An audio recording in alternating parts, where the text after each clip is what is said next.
Part A. In this part of the test, you'll hear two different extracts. In each extract, a health professional is talking to a patient.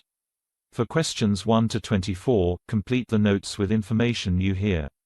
Now, look at the notes for Extract 1. Extract 1. Questions 1 to 12. You hear a physician talking to a patient called Pamela Erickson. For questions 1 to 12, complete the notes with a word or short phrase. You now have 30 seconds to look at the notes.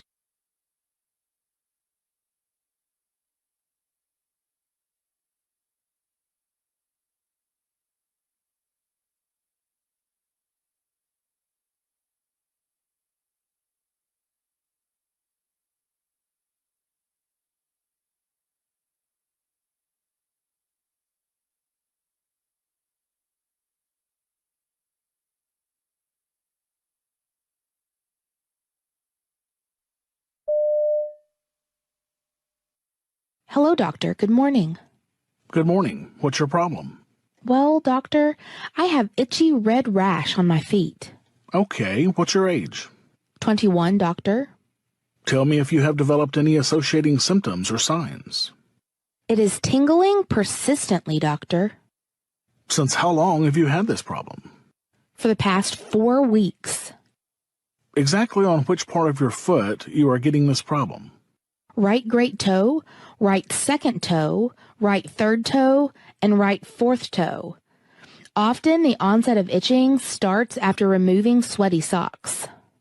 Do you drink or smoke? I do not smoke, but I do drink. Have you had any diseases in the past? Well, I had chicken pox and frequent ear infections. You had any surgeries as well? I have surgical ear tubes. Do you take any medications? No, doctor. Are you allergic to any medicine or substances? Well, I get a severe rash when I access adhesive tape. Any of your family members have any history of illness? My paternal grandmother is having cataract, and my maternal aunt has migraines. Well, your physical examination reports show blood pressure 110/64, respiratory rate is 18, heart rate is 66, and temperature is 98.6. Lower extremities is warm to cool, proximal to distal. The dorsalis pedis artery pulse palpable bilateral. Posterior tibial artery pulse palpable bilateral. No edema observed. Varicosities are not observed. Right great toe, right second toe, right third toe, and right fourth toenail show erythema and scaling. Muscle strength is 5 out of 5 for all groups tested. Muscle tone is normal. Inspection and palpation of bones, joints, and muscles is unremarkable. You have developed tinea pedis, a fungal culture of skin from right toes. KOH test shows no visible microbes. I am prescribing Lotrimin AF 1% cream to apply 4 times a day, and Griseofulvin 250 milligrams PO once in 8 hours for 4 weeks.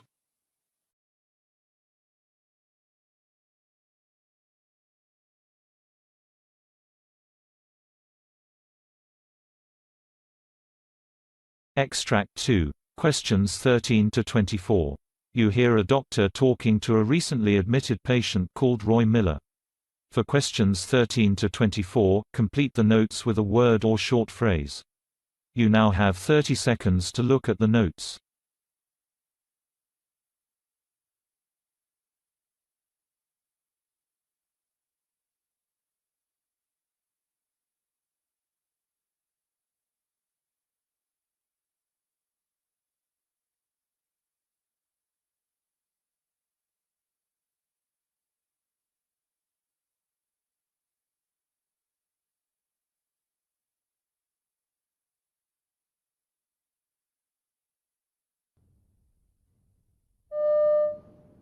So, Roy, I see from your notes you've been admitted because of shortness of breath. Can you tell me more about that, please? Yeah, well, it started last week. I noticed that getting up the stairs was more of an effort, and I found that I had to pause on the way to catch my breath. Right. I did used to get a little out of breath, but it's definitely gotten worse. I normally manage to go shopping with my wife, and we walk to the shops and back. I generally have to have a little rest, but now everything is just taking me longer. I feel weary, you know? And I've got this cough. It's like a barking thing that I just can't shift. It's worse at night when I'm lying down and I get a bit wheezy. I'm just really tired because it keeps me awake for most of the night. My wife has been sleeping in the spare room because it's keeping her awake. I've also sort of been bringing things up when coughing. Without being too graphic, it's quite thick. It's a sort of dirty green color, I suppose. Right. It wasn't like that at the beginning of last week. It was just clear. But over the last couple of days, I've noticed it's changed color, and I'm coughing up a lot more. My wife was starting to get worried, so she made me an appointment with our doctor, and then he sent me here. Okay, well, do you have any other symptoms? Yeah, I was really hot yesterday, and I thought it was because the heating was on, but my wife hadn't turned it on. Then the next minute I was shivering. I guess I'm feverish? It sounds like you've been really suffering. Have you got any other medical conditions? Well, I was diagnosed with this lung condition last year. I've forgotten the name of it. Hold on. Hang on, I'll get it.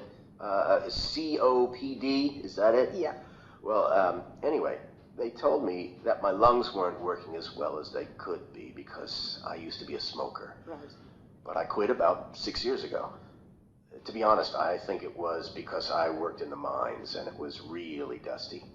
Either way, I've got it, and it makes me a bit breathless, but nothing like this. Right. And I also get gout from time to time, and I take something called allopurinol or something. I've also got arthritis in my knees, but that's just because of my age, so I just put up with that. You mentioned taking allopurinol. Are you on any other medication? Well, the doctor gave me inhalers, and I'm using those. I'm getting better at taking them because I found it a bit confusing at first. I've started to take my blue inhaler a lot more over this last week because I've been so breathless. I take the stuff I mentioned before, a statin for my cholesterol, and then the odd paracetamol when my arthritis starts to play up. I don't really like taking pills, but if it keeps me going, then it's worth it. Also, I'm allergic to penicillin. I get an awful rash all over my body, and it's so itchy whenever they give it to me. Don't give me any of that. We won't, Roy. You mentioned you live with your wife. Are you both managing at home? Oh, yeah. We still get around the town to get our shopping and see the family. The stairs are starting to get a bit much now, so we're thinking about moving into a bungalow, but we haven't started looking yet. Okay, that's good. Have you got any ideas as to what might be going on? Well, I think it might be a chest infection because it's just getting worse. I just want to start feeling better. Of course, Roy. It does sound like that might be the case, but we'll start doing some tests to make sure and begin treatment.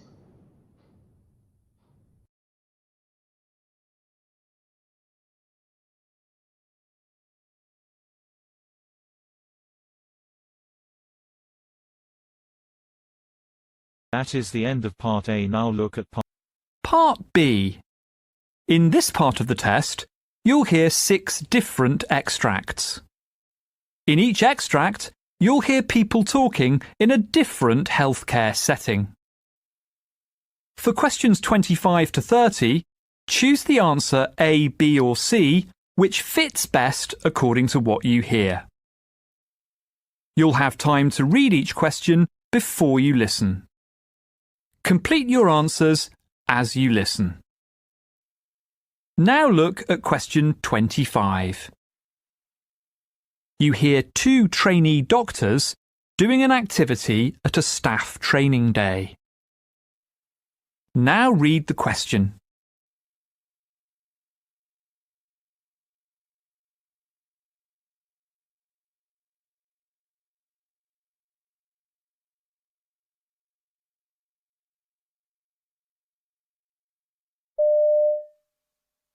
So, what did the trainer say we have to do? Well, we've got to look through these case notes, 10 sets in total, and decide which of the patients should be referred to the consultant as a matter of urgency and which can wait. Oh, right. And did I hear him say there's a limited number you can refer? Not exactly. He said that we should put them in rank order according to the severity of the symptoms and other factors evident from the case notes. Once we've agreed on our list, we have to go and compare with another pair of trainees. Okay, let's get started then.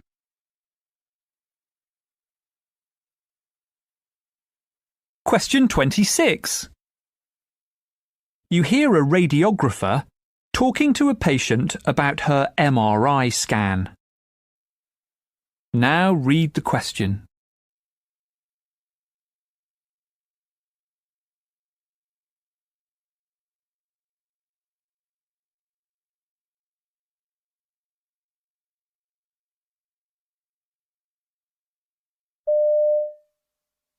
Come in. Mrs. Brown, isn't it?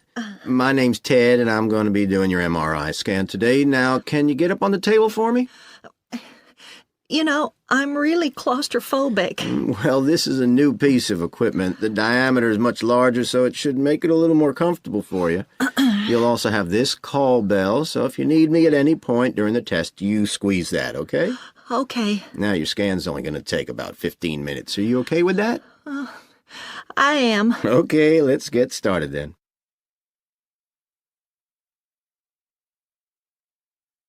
Question 27.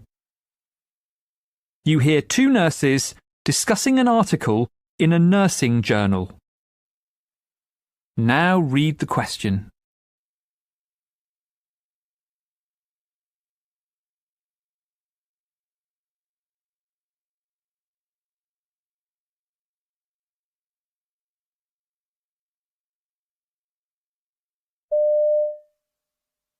Did you see the article about research on strokes and sight problems in the latest nursing magazine? Yes, I found it interesting that there's quite such a high degree of visual impairment after a stroke. Yeah, but I think I could have told them that without an expensive research study. Well, you need evidence to get progress in how people are treated, and now there'll be a push for all stroke patients to have eye assessments as a matter of course. It certainly makes a pretty solid case for that, especially as there's plenty that can be done to help people if early screening diagnoses an issue. Absolutely.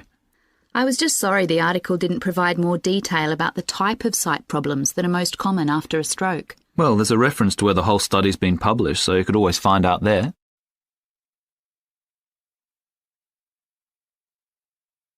Question 28. You hear two hospital managers talking about a time management course for staff. Now read the question.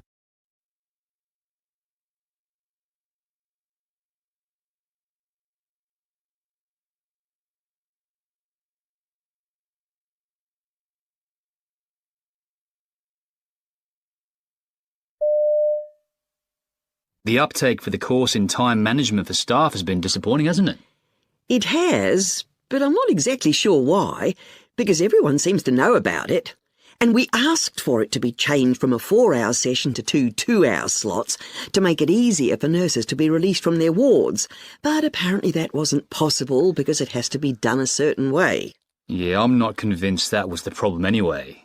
I think once staff become aware of what it's aiming to do and how it fits together with other initiatives, there might be more interest. Yeah, there certainly is a need, even if the staff themselves don't actually realise it at present.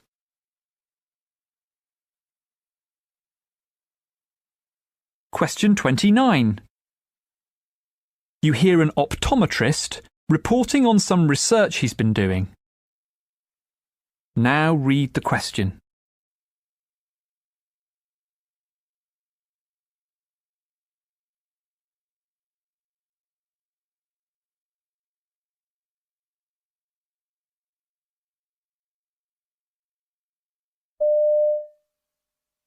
I specialise in dealing with fungal eye infections.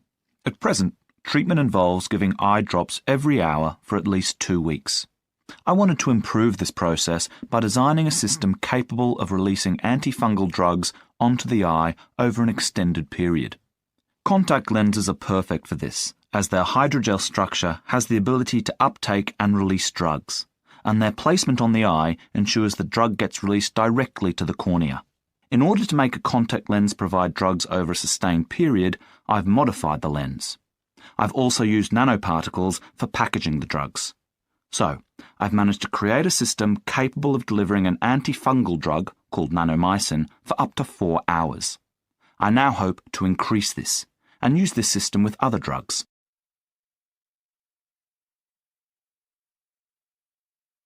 Question 30. You hear a consultant talking to a trainee about a patient's eye condition. Now read the question.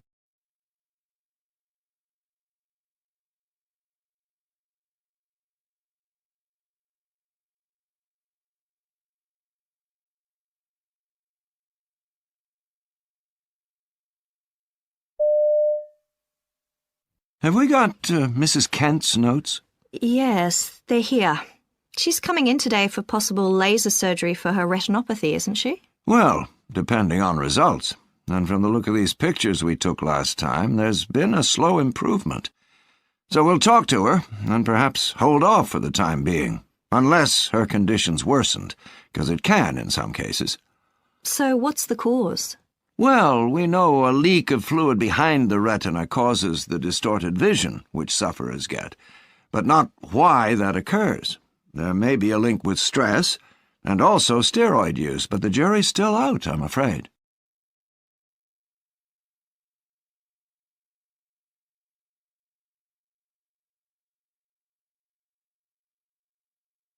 That is the end of Part B. Part C. In this part of the test, you'll hear 2 different extracts. In each extract, you'll hear health professionals talking about aspects of their work. For questions 31 to 42, choose the answer A, B or C, which fits best according to what you hear. Complete your answers as you listen. Now look at Extract 1.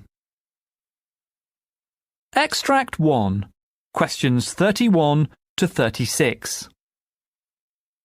You hear an interview with a neurosurgeon called Dr. Ian Marsh, who specialises in the treatment of concussion in sport. You now have 90 seconds to read questions 31 to 36.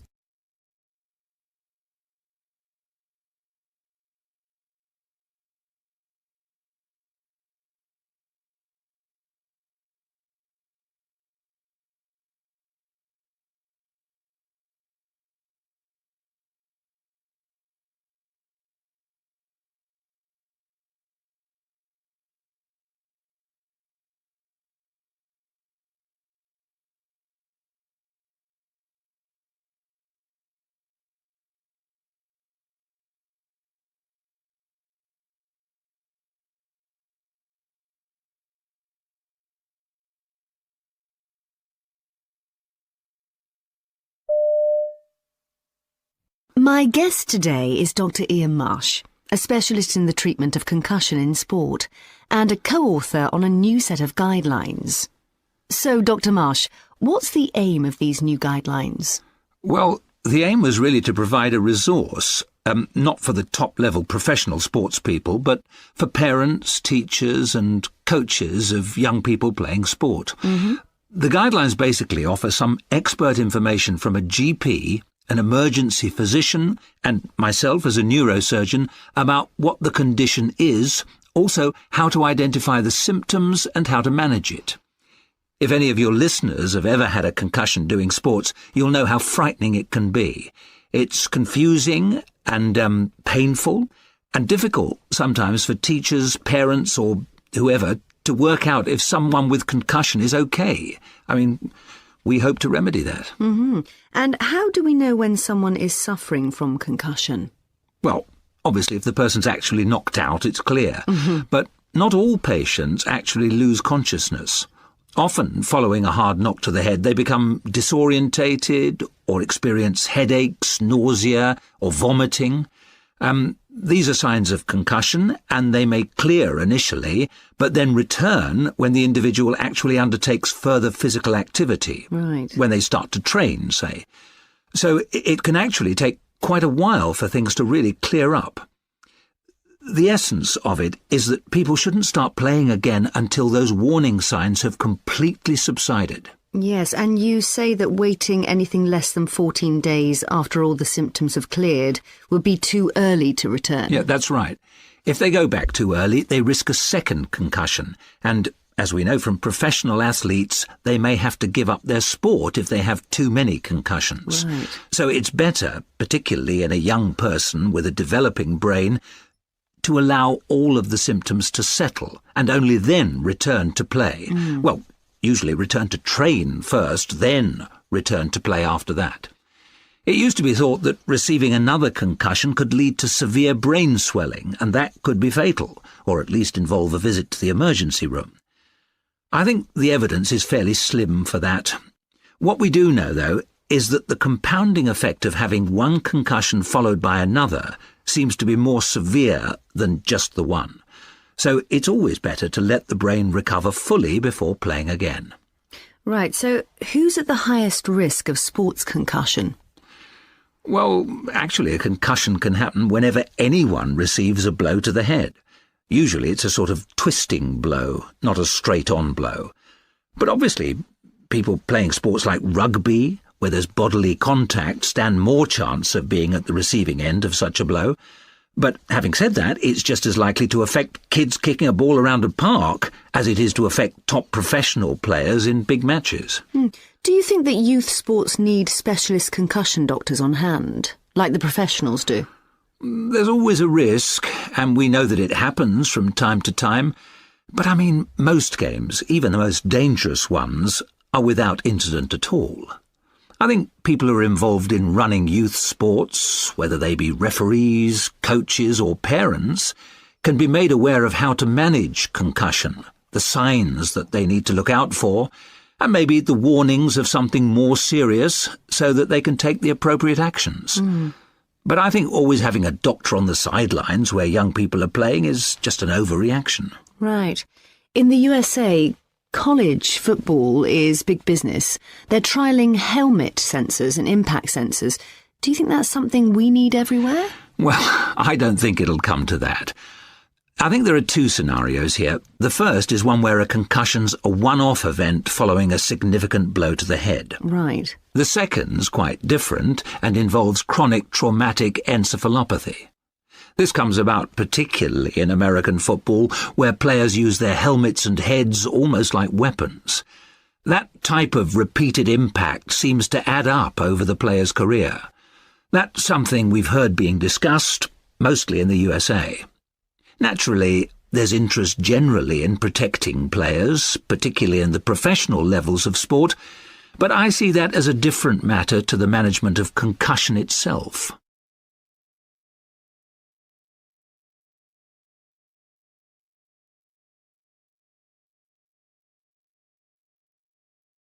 Now look at Extract 2. Extract 2. Questions 37 to 42. You hear a presentation by a consultant cardiologist called Dr. Pamela Skelton, who's talking about a research trial called SPRINT, which investigated the effects of setting lower blood pressure targets. You now have 90 seconds to read questions 37 to 42.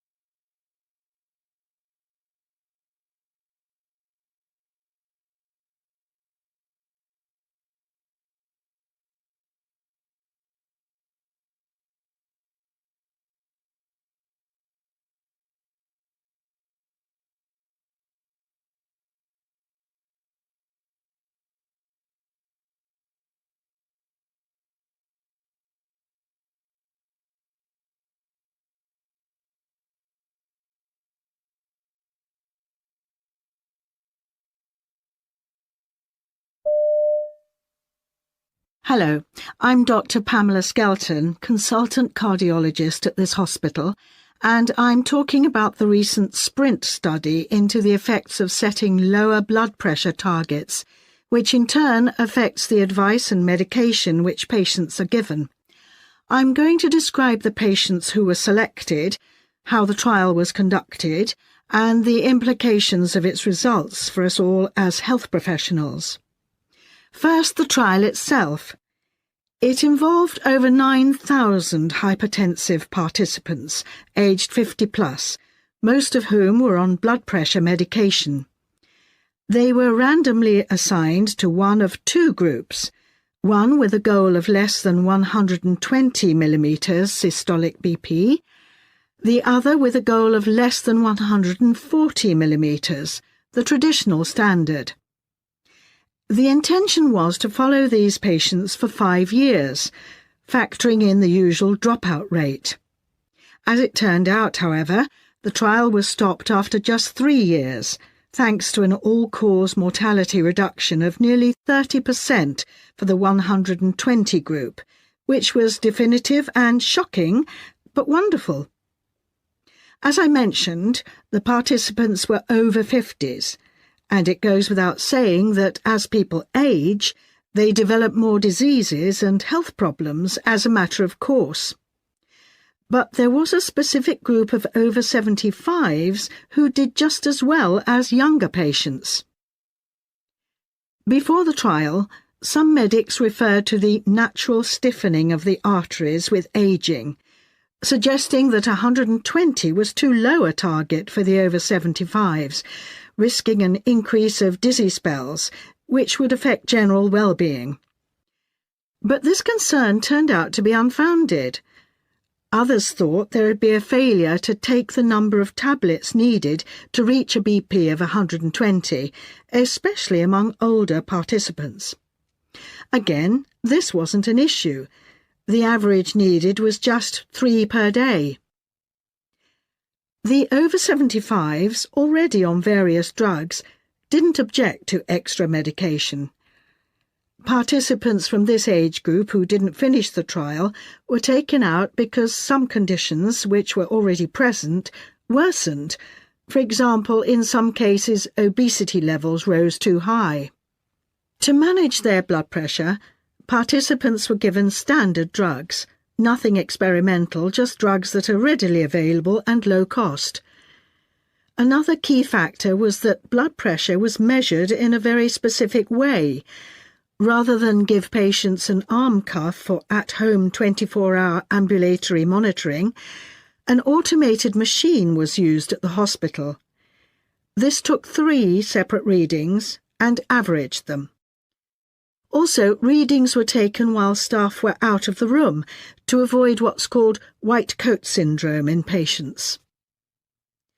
Now, some of you may be familiar with the Accord study into blood pressure levels several years ago, which in some respects was similar to Sprint.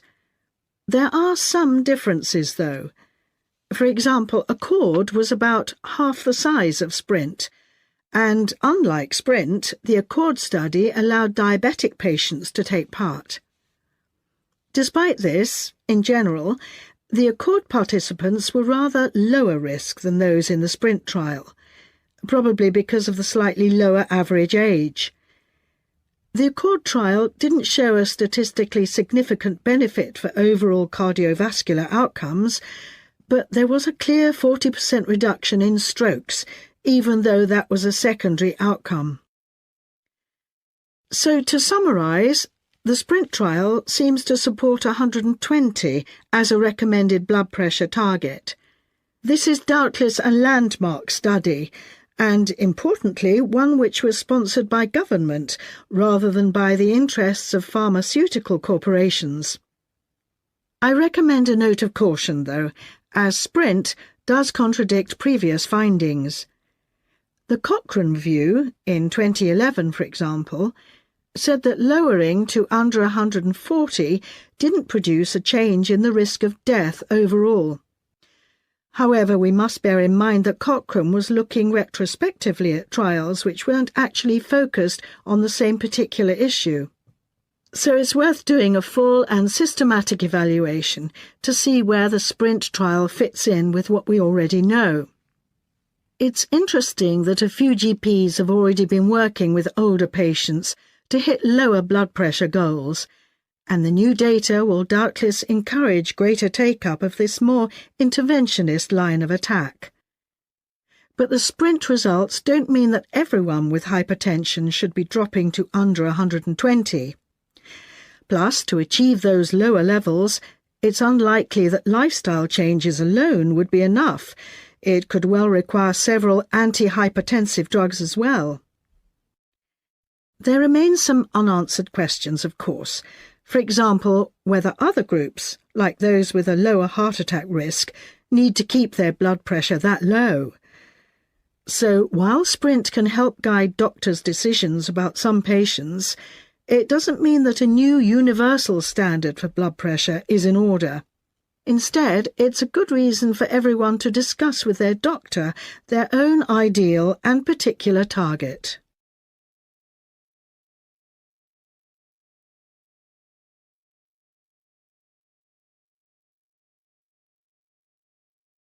That is the end of Part C. You now have 2 minutes to check your answers.